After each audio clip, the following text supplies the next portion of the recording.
नमस्कार दोस्तों। अगर आपको हमारी कहानियाँ अच्छी लगती हों तो हमारे चैनल को सब्सक्राइब कर लें और लाइक का बटन दबा दें। तो आज की हमारी कहानी है दूध का दाम। अब बड़े बड़े शहरों में दाइयाँ, नर्सें और लेडी डॉक्टर सभी पैदा हो गई हैं, लेकिन देहातों में जच्चे खानों पर अभी तक भंगीनों का ही प्रभुत्व है और निकट भविष्य में इसमें तब्दीली होने की आशा नहीं। बाबू महेश नाथ अपने गांव के जमींदार थे, शिक्षित थे और जच्चे खाने में सुधार की आवश्यकता को मानते थे। लेकिन इसमें जो बाधाएं थीं उन पर विजय कैसे पाते। कोई नर्स देहात जाने पर राजी न हुई और बहुत कहने सुनने से राजी भी हुई तो इतनी लंबी चौड़ी फीस मांगी कि बाबू साहब को सिर झुका कर चले आने के सिवा और कुछ न सूझा। लेडी डॉक्टर के पास जाने की उन्हें हिम्मत पड़ी। उसकी फीस पूरी करने के लिए तो शायद बाबू साहब को अपनी आधी जायदाद बेचनी पड़ती। इसलिए जब 3 कन्याओं के बाद वो चौथा लड़का पैदा हुआ तो फिर वही गूदड़ था और वही गूदड़ की बहू। बच्चे अक्सर रात ही को पैदा होते हैं। एक दिन आधी रात को चपरासी ने गूदड़ के द्वार पर ऐसी हाँक लगाई कि पास पड़ोस में भी जाग पड़ गई। लड़की न थी कि मरी आवाज़ से पुकारता। गूदड़ के घर में इस शुभ अवसर के लिए महीनों से तैयारी हो रही थी। भय था तो यही कि फिर बेटी न हो जाए, नहीं तो वही बंधा हुआ 1 रुपया और 1 साड़ी मिलकर रह जाएगी। इस विषय में स्त्री पुरुष में कितने ही बार झगड़ा हो चुका था, शर्त लग चुकी थी। स्त्री कहती थी अगर अब की बेटा न हो तो मुँह न दिखाऊं। हाँ हाँ, मुँह न दिखाऊं, सारे लक्षण बेटे के हैं। और गूदड़ कहता था देख लेना, बेटी होगी और बीच खेत बेटी होगी। बेटा निकले तो मूछें मुड़ा लूँ। हाँ हाँ, मूछें मुड़ा लूँ। शायद गूदड़ समझता था कि इस तरह अपनी स्त्री के पुत्र कामना को बलवान करके वह बेटी की अवार्ड के लिए रास्ता साफ कर रहा है। भूंगी बोली अब मूछ मुड़ा ले दाढ़ी जार, कहती थी बेटा होगा, सुनता ही न था।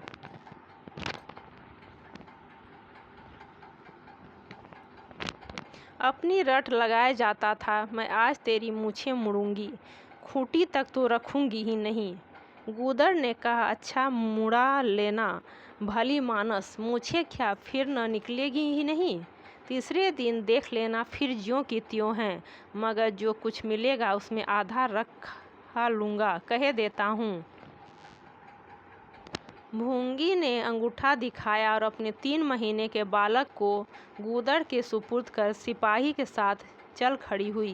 गूदड़ ने पुकारा, अरे सुन तो, कहाँ भागी जाती है। मुझे भी बधाई बजाने जाना पड़ेगा, इसे कौन संभालेगा।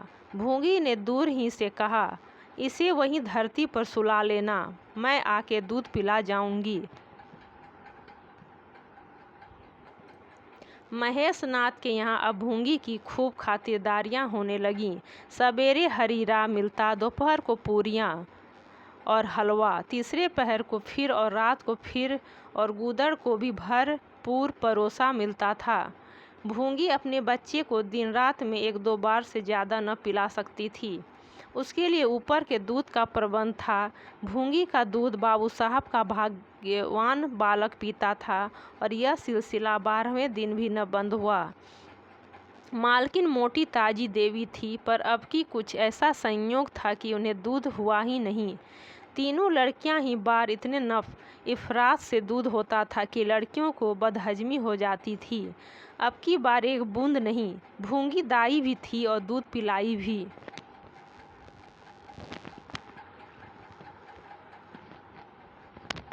मालकिन कहती, भूंगी हमारे बच्चे को पाल दे, फिर जब तक तू जिए बैठी खाती रहना। 5 बीघे माफ़ी दिलवा दूंगी, नाती पोते तक चैन करेंगे। और भूंगी का लाडला ऊपर का दूध हजम न कर सकने के कारण बार बार उल्टी करता और एक दिन दिन दुबला होता जाता था। भूंगी कहती, बहू जी मुंडन में चूड़े लूँगी, कह देती हूँ।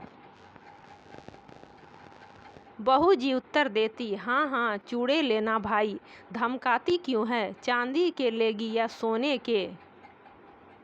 वाह बहू जी, चांदी के पहन के किसे मुंह दिखाऊंगी और किसकी हंसी होगी। अच्छा सोने के लेना भाई, कह तो दिया, और ब्याह में कंठा लूंगी और चौधरी गूदड़ के लिए हाथों के तोड़े, वह भी लेना, भगवान वह दिन तो दिखावे। घर की मालकिन के बाद भूंगी का राज्य था। महरिया, महाराजिन, नौकर चाकर सब उसका रोब मानते थे।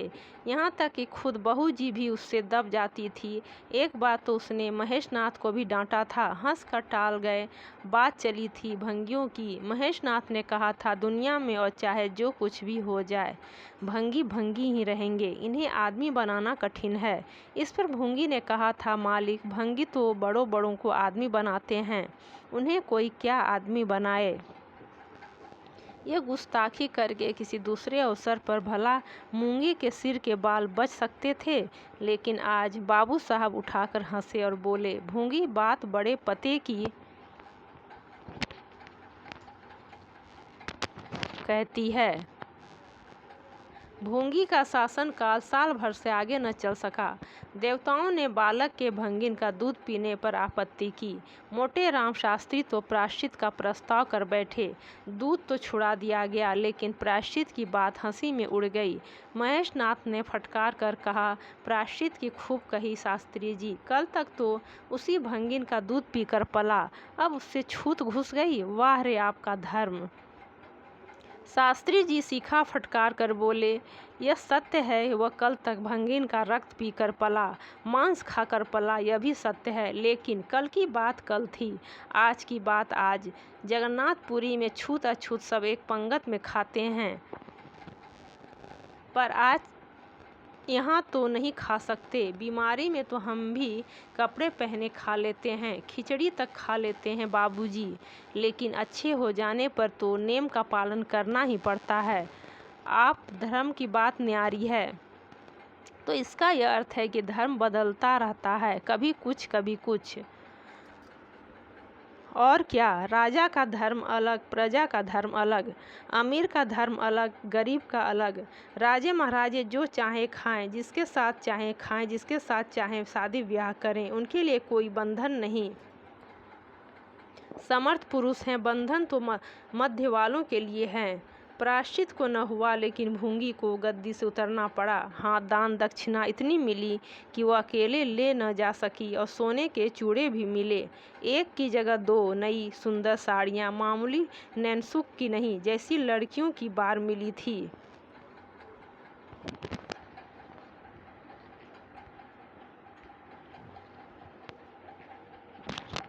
इसी साल प्लेग ने जोर बांधा और गूदड़ पहले ही चपेट में आ गया। भूंगी अकेली रह गई, पर गृहस्थी ज्यों की त्यों चलती रही। लोग ताक लगाए बैठे थे कि भूंगी अब गई, भला भंगी से बातचीत हुई, भला फला चौधरी आए, लेकिन भूंगी न कहीं आई न कहीं गई। यहाँ तक कि 5 साल बीत गए और बालक मंगल दुर्बल और सदा रोगी रहने पर भी दौड़ने लगा।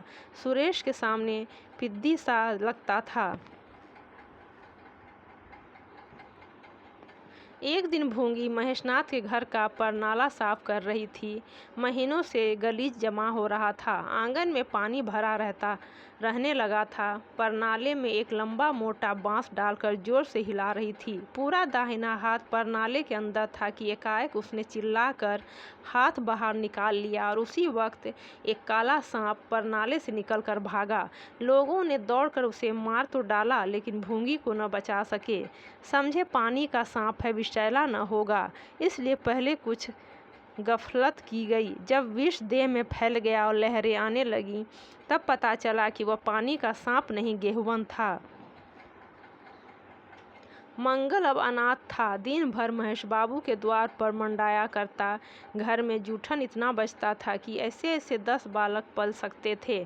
खाने की कोई कमी न थी। हाँ, उसे बुरा जरूर लगता था जब उसे मिट्टी के कटोरों में ऊपर से खाना दिया जाता था। सब लोग अच्छे अच्छे बर्तनों में खाते हैं, उसके लिए मिट्टी के कटोरे।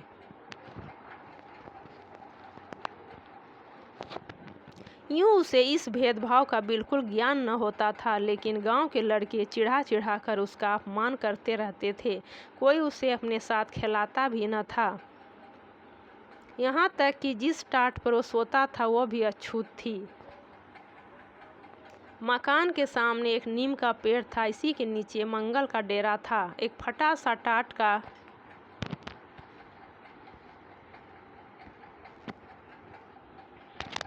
टुकड़ा, 2 मिट्टी के कटोरे और एक धोती जो सुरेश बाबू की उतारन थी।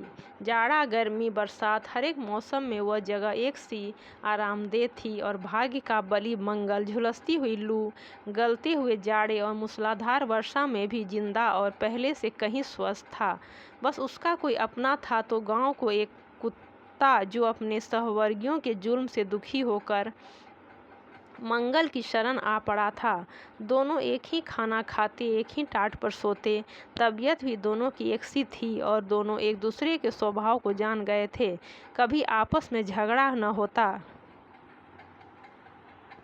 गांव के धर्मात्मा लोग बाबू साहब की इस उदारता पर आश्चर्य करते। ठीक द्वार के सामने 50 हाथ भी न होगा। मंगल का पड़ा रहना उन्हें 16 आने धर्म विरुद्ध जान पड़ता। छी, यही हाल रहा तो थोड़े ही दिनों में धर्म का अंत ही समझो।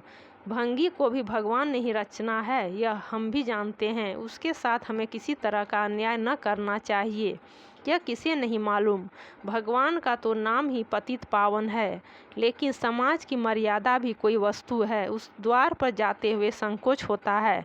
गांव का मालिक है, जाना तो पड़ता ही है, लेकिन बस यही समझ लो कि घृणा होती है। मंगल और टॉमी में गहरी बनती है। मंगल कहता, देखो भाई टॉमी, जरा और घिसक कर सो। आखिर मैं कहाँ लेटूं? सारा टाट तो तुमने घेर लिया। टॉमी कूकू करता, दुम हिलाता और घिसक जाने के बदले और ऊपर चढ़ आता एवं मंगल का मुंह चाटने लगता। शाम को वह एक बार रोज अपना घर देखने और थोड़े देर रोने जाता। पहले साल फूस का छप्पर गिर पड़ा, दूसरे साल एक दीवार गिरी और अब केवल आधी आधी दीवारें खड़ी थीं, जिनका ऊपर का भाग नोकदार हो गया था। यही उसके स्नेह की संपत्ति मिली। वही स्मृति, वही आकर्षण, वही प्यार उसे एक बार उस उजड़ में खींच ले जाती थी और टॉमी सदैव उसके साथ होता था।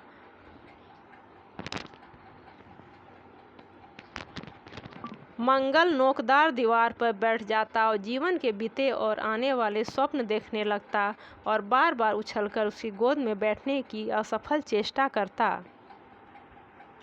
एक दिन कई लड़के खेल रहे थे। मंगल भी पहुंचकर दूर खड़ा हो गया। या तो सुरेश को उस पर दया आई या खेलने वालों की जोड़ी पूरी न पड़ती थी, कह नहीं सकते। जो कुछ भी हो, तजवीज़ की कि आज मंगल को भी इस खेल में शरीक कर लिया जाए। यहाँ कौन देखने आता है? क्यों रे मंगल, खेलेगा? मंगल बोला, ना भैया, कहीं मालिक देख लें तो मेरी चमड़ी उधेड़ दी जाए। तुम्हें क्या, तुम तो अलग हो जाओगे। सुरेश ने कहा, तो यहाँ कौन आता है देखने बे? चल हम लोग सवार सवार खेलेंगे। तू घोड़ा बनेगा, हम लोग तेरे ऊपर सवारी करके दौड़ाएंगे। मंगल ने शंका की, मैं बराबर घोड़ा ही रहूँगी कि सवारी भी करूँगा? यह बता दो। यह प्रश्न टेढ़ा था, किसी ने इस पर विचार न किया था। सुरेश ने एक क्षण विचार करके कहा, तुझे कौन अपनी पीठ पर बिठाएगा? सोच, आखिर तू भंगी है कि नहीं? मंगल भी कड़ा हो गया, बोला, मैं कब कहता हूँ कि मैं भंगी नहीं हूँ, लेकिन तुम्हें मेरी ही माँ ने अपना दूध पिलाकर पाला है। जब तब मुझे भी सवारी करने को न मिलेगी, मैं घोड़ा न बनूंगा। तुम लोग बड़े चखड़ हो, आप तो मज़े से सवारी करोगी और मैं घोड़ा ही बना रहूं? सुरेश ने डांट कर कहा, तुझे घोड़ा बनना पड़ेगा और मंगल को पकड़ने दौड़ा। मंगल भागा, सुरेश ने दौड़ाया। मंगल ने कदम और तेज किया।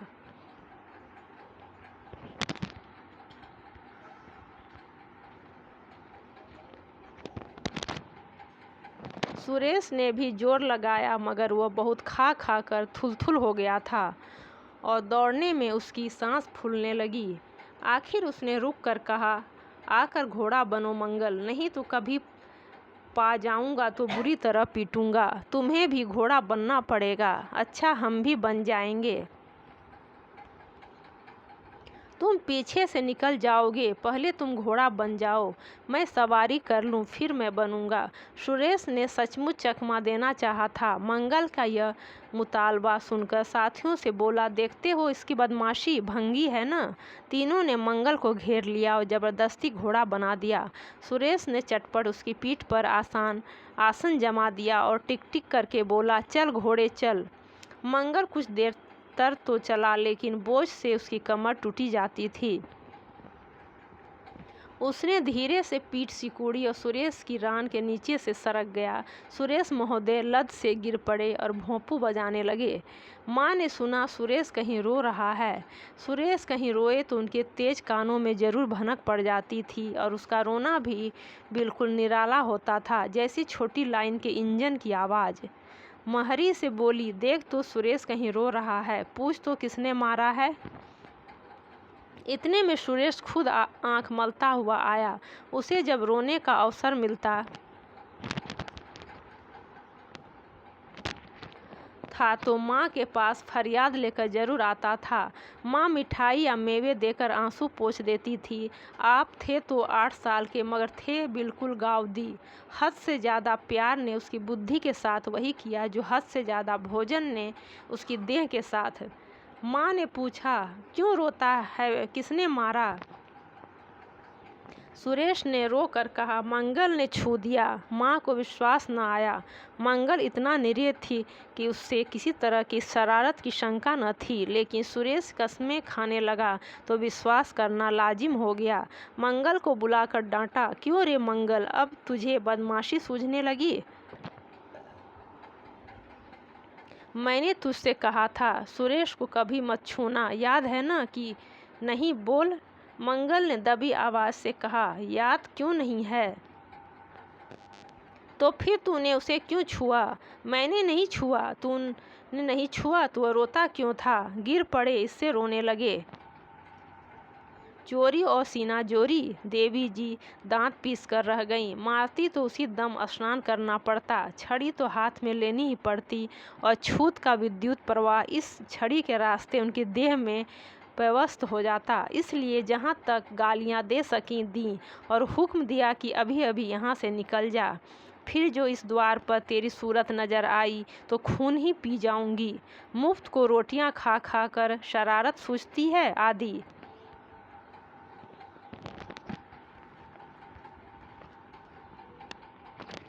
मंगल में गैरत तो क्या थी, हाँ डर था। चुपके से अपने सकोरे उठाए टाट का टुकड़ा मंगल बगल में दबाया, धोती कंधे पर रखी और रोता हुआ वहाँ से चल पड़ा। अब वो यहाँ कभी न आएगा। यही तो होगा कि भूखों मर जाएगा। क्या हरत है, इस तरह जीने से फ़ायदा ही क्या। माँ में उसके लिए और कहाँ ठिकाना था। भंगी को कौन पनाह देता। उसी खंडहर की ओर चला जहाँ भले दिनों की स्मृतियाँ उसके आंसू पोंछ सकती थी, और खूब फूट फूट कर रोया। उसी क्षण टॉमी भी उसे ढूंढता हुआ पहुंचा और दोनों फिर अपनी व्यथा भूल गए। लेकिन ज्यों ज्यों दिन का प्रकाश क्षीण होता जाता था, मंगल की ग्लानि भी क्षीण होती जाती थी। बचपन को बेचैन करने वाली भूख देह का रक्त पी पी कर और भी बलवान होती जाती थी। आंखें बार बार कसोरों की ओर उठ जाती। कहाँ अब तक सुरेश की जूठी मिठाइयाँ मिल गई होती, यहाँ क्या धूल फाँकें। उसने टॉमी से सलाह की, खाओगे क्या टॉमी, मैं तो भूखा लेटा रहूँगा। टॉमी ने कूकू करके शायद कहा, इस तरह अपमान तो जिंदगी भर सहना है। यूं हिम्मत हारोगे तो कैसे काम चलेगा। मुझे देखो ना। कभी किसी ने डंडा मारा, चिल्ला उठा, फिर जरा देर बाद दुम हिलाता हुआ उसके पास जा पहुंचा। हम तुम दोनों इसीलिए बने हैं भाई। मंगल ने कहा, तो तुम जाओ, जो कुछ मिले खा लो, मेरी परवाह न करो। टॉमी ने अपनी श्वास भाषा में कहा, अकेला नहीं जाता, तुम्हें साथ लेकर चलूँगा। मैं नहीं जाता।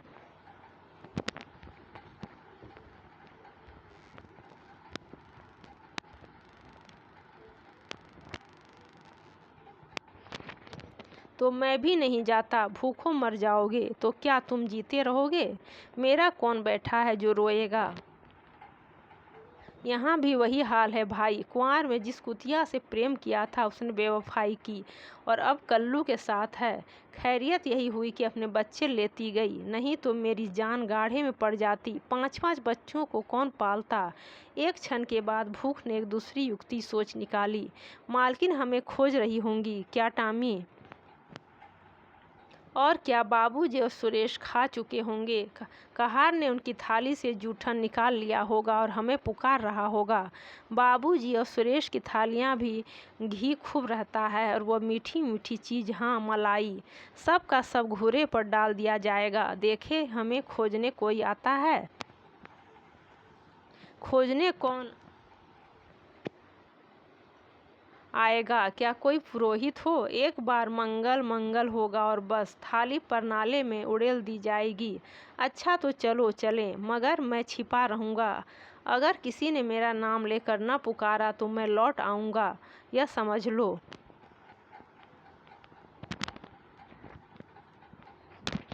दोनों वहां से निकले और आकर महेशनाथ के द्वार पर अंधेरे में दबकर खड़े हो गए। मगर टॉमी को सब्र कहाँ, वो धीरे से अंदर घुस गया। देखा महेशनाथ और सुरेश थाली पर बैठ गए। बरोठे में धीरे से बैठ गया, मगर डर रहा था कोई डंडा न मार दे। नौकर में बातचीत हो रही थी। एक ने कहा, आज मंगलवा नहीं दिखाई देता। मालकिन ने डांटा, इससे भागा है शायद। दूसरे ने जवाब दिया, अच्छा हुआ निकाल दिया गया। सवेरे सवेरे भंगी का मुंह देखना पड़ता था। मंगल और अंधेरे में घिसक गया। आशा गहरे जल में डूब गई। महेशनाथ थाली से उठ गए। नौकर हाथ धुला रहा था। अब हुक्का पिएंगे और सोएंगे। सुरेश अपनी माँ के पास बैठा, कोई कहानी सुनता सुनता सो गया। गरीब मंगल की किसे चिंता, इतनी देर हो गई, किसी ने भूल से भी न पुकारा। कुछ देर तक वह निराश सा खड़ा रहा, फिर एक लंबी सांस खींचकर जाना ही चाहता था कि कहार पत्तल में थाली की जूठन ले जाता नजर आया। मंगल अंधेरे से निकलकर प्रकाश में आ गया। अब मन को कैसे रोके। कहार ने कहा, अरे तू यहाँ था, हमने समझा कि कहीं चला गया। ले खा ले, मैं फेंकने जा रहा था। मंगल ने दीनता से कहा, मैं तो बड़ी देर से यहाँ खड़ा था, तो बोला क्यों नहीं? मारे डर के। अच्छा ले खा ले। उसने पत्तल को ऊपर उठाकर मंगल के फैले हुए हाथों में डाल दिया। मंगल ने उसकी ओर ऐसी आंखों से देखा जिसमें दीन कृतज्ञता भरी हुई थी। टॉमी भी अंदर से निकल आया था। दोनों वहीं नीम के नीचे पत्तल में खाने लगे। मंगल ने एक हाथ से टॉमी का सिर सहलाकर कहा, देखा पेट की आग ऐसी होती है, या लात की मारी रोटियां भी न मिलती तो क्या करते। टॉमी ने दुम हिला दी। सुरेश को अम्मा ने पाला था। टॉमी ने फिर दुम हिलाई। लोग कहते हैं दूध का दाम कोई नहीं चुका सकता, और मुझे दूध का यह दाम मिल रहा है। टॉमी ने फिर दुम हिलाई।